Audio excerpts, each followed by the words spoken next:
So, not a whole lot of interesting things happened at PAX East this year. Some did, but not a ton.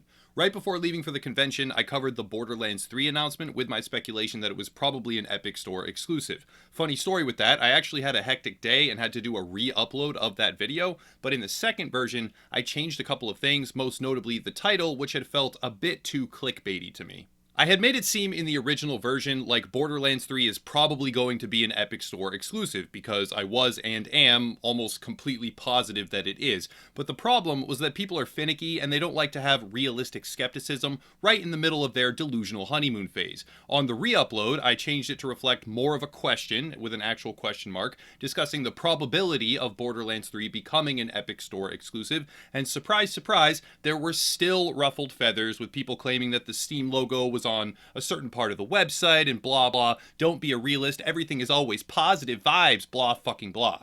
Well, I wish I had gone with the first version, or the original one, because lo and fucking behold, we get a leak yesterday from the official Borderlands account, followed by some statements from other notable figures, which basically cements the fact that Borderlands 3 is an Epic Store exclusive, and they have been simply waiting to reveal that fact. The basic rundown is that the Borderlands official account tweeted some video material which hinted at a September 13th release date, and also showed footage that very clearly had the Epic Games Store logo in the bottom left, with the Steam branding nowhere to be found. Immediately after this, of course it was picked up by the masses, that's a given, Randy Pitchford, Gearbox's CEO, took to Twitter to say the following. 2K/Take-Two has exclusive publishing rights for Borderlands 3 and makes all decisions regarding price points, territories, distribution, and platform partnerships. Please direct all inquiries regarding any of those topics to 2K. We are just the talent. And by inquiries, he means criticisms, lol. As a customer, I am happy to shop in different stores. Already do! Exclamation point.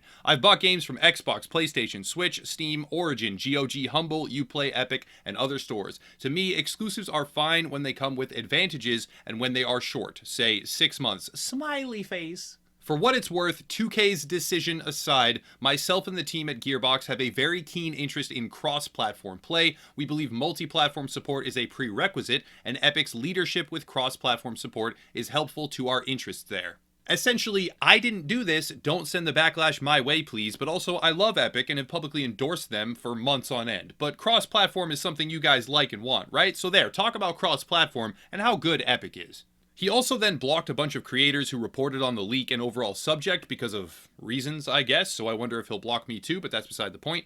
Here's the thing, he's not wrong. That is to say, Take-Two is really the controlling interest and is at the helm when it comes to exclusivity deals. The same thing was seen when Metro Exodus made the switch, but it wasn't 4A that pulled the trigger, it was Deep Silver. In fact, the actual developers kind of got blindsided, so he isn't wrong in the sense that this is probably a decision that is being made above his head.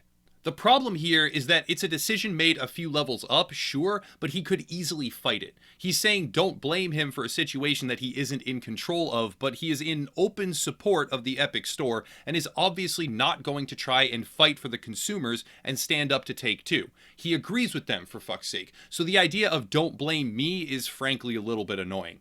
To be clear, I am not saying that Steam is perfect. Steam actually sucks in a lot of different ways and has been like that for years with no reform whatsoever, but Epic is worse. Epic is so much worse. And everyone talks about competition being good for the industry, but you don't have competition when it's just sleazy exclusive deals. If both platforms got the game at the same time, players could choose, and then every single factor gets weighed in. Do they have good programs I like? Are they convenient? Do they sell my data to China? What's their refund policy? What price is the game, etc., etc., etc. In that case, competition is good.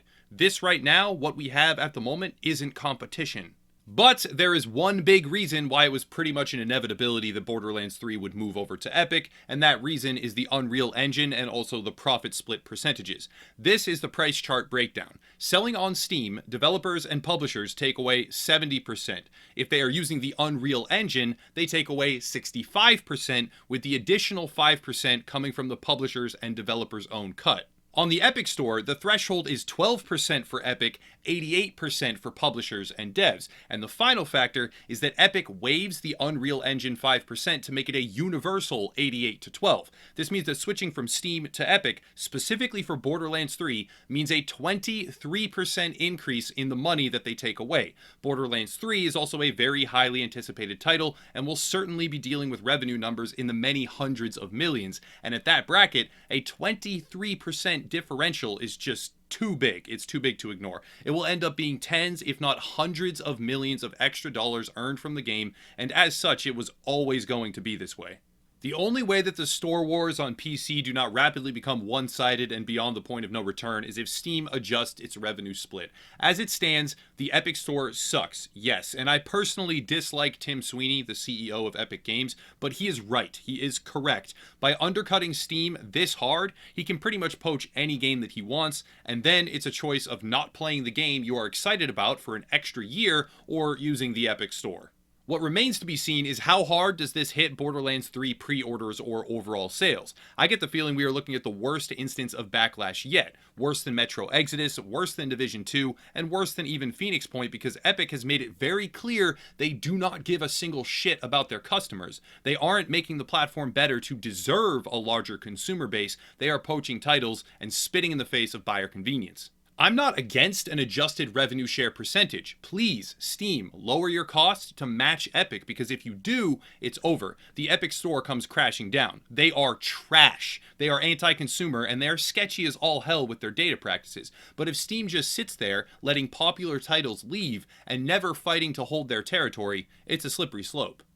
Epic doesn't need to be a shit platform. They could clean it up. They could add in some of the stuff that consumers want, like reviews or any other number of features. They could have done it a long time ago, easily. They've got the money for it.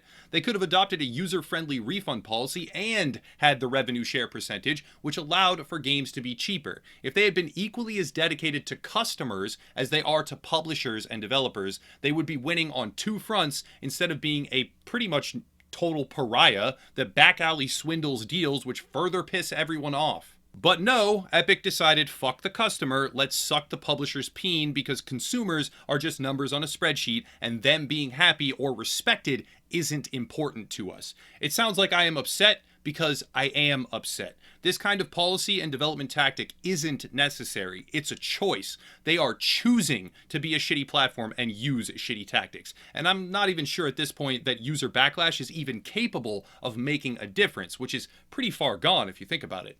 But anyways, now on to the second half, and that is Fallout 76 and Bethesda. It seems like PAX was the moment Todd Howard finally decided to break the silence and discuss the colossal failure of Fallout 76.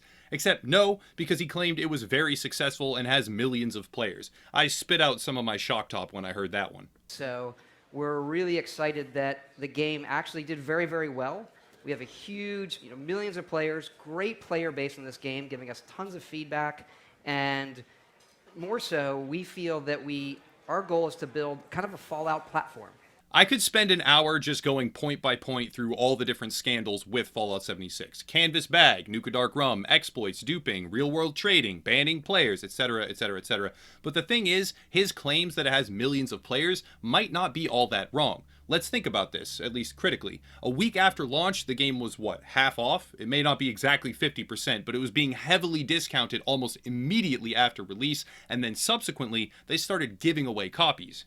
There were deals where when you buy other popular games, you get a free copy of Fallout 76. There were even deals where you buy Fallout 76 itself for some tiny fraction of its original $60 price tag and get another copy for free. Basically, they were just moving volume. That was the primary directive. They were giving the game away left, right, and center, moving inventory, and in such a situation, it's entirely believable that the player base would still be quite large, even after many months, because they just blitzed the entire casual market, and everyone with any inkling of trying the game ever now has access to probably like 3 different copies.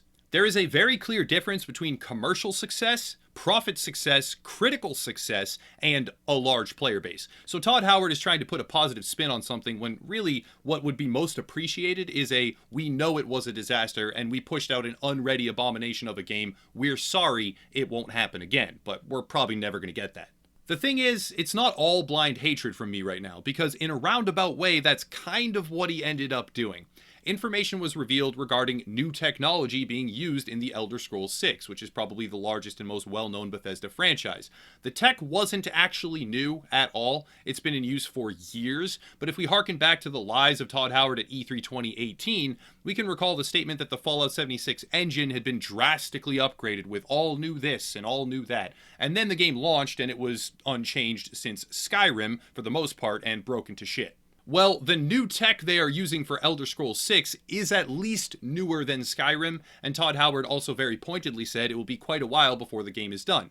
I'm okay with that, honestly. In a world of rushed releases and unfinished products, I would rather a game take an extra 6 months, or a year, or even more, potentially, and launch playable, rather than get kicked out the door just to meet some arbitrary deadline or holiday shopping season. Todd Howard also said the improvements will be seen in Starfield, and it remains to be seen whether or not Starfield and Elder Scrolls 6 will feel the weight of how badly Fallout 76 broke Bethesda's reputation, but at the very least, there seem to be some changes and updates that are being implemented. I don't normally do this kind of format, but neither one of these concepts felt comfortable for an entire video dedicated to just them, so I lumped it together since it is all based around PAX East anyways, and it felt like it would fit pretty well.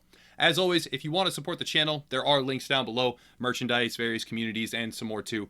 But I'll cut it there, and I'll stop rambling. Thank you all for watching, and have a nice night.